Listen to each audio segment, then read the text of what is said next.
Today we'll be looking at Celeste on the Nintendo Switch. Celeste is a side-scrolling platformer in which you control Madeline on her quest to climb to the top of Celeste Mountain.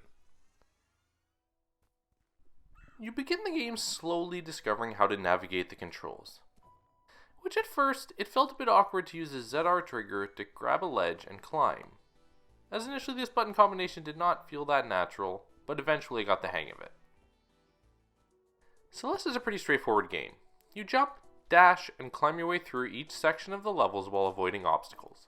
Simple enough. But it would be simple if it weren't for these strawberries taunting you in different sections. Some are super easy to get, others not so much. And that's the beginning of where you realize this game is tough. Getting some of these strawberries relies on pinpoint precision in your button timing, and if you're not up for the challenge, expect to die. A lot. Thankfully, you have unlimited lives to burn through, and the game even encourages it. On a load screen, it even told me that your deaths are a badge of honor.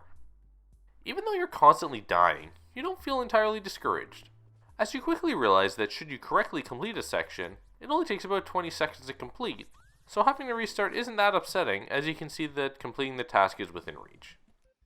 Other collectibles include cassette tapes that unlock the B-side of a level, which are tougher optional levels that test your skills you learned in the main story level to the extreme. In the hotel level, I came across a Picto 8 machine that is an 8-bit version of Celeste that is 30 levels that also get progressively difficult. This is a cute diversion that does not appear to affect anything else in the main game, but is a cute addition nonetheless. After 3 hours of playtime, I feel like progress through the game can vary significantly. Where I focused a fair amount on getting accessible strawberries, you could sprint through these levels and could complete the story in that amount of time. I managed to get through the first 3 levels, complete a B-side, and clear the 30 levels of Picto 8, with all the strawberries I might add, and I still feel like I've barely scratched the surface of what this game has to offer.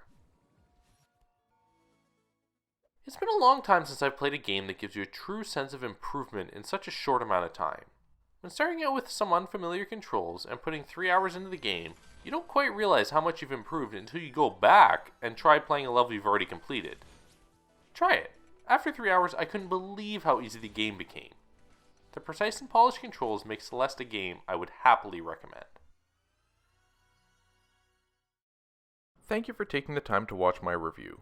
If you enjoyed it, please be sure to like down below, and if you'd like to be notified of new content, subscribe to SirLink Gaming.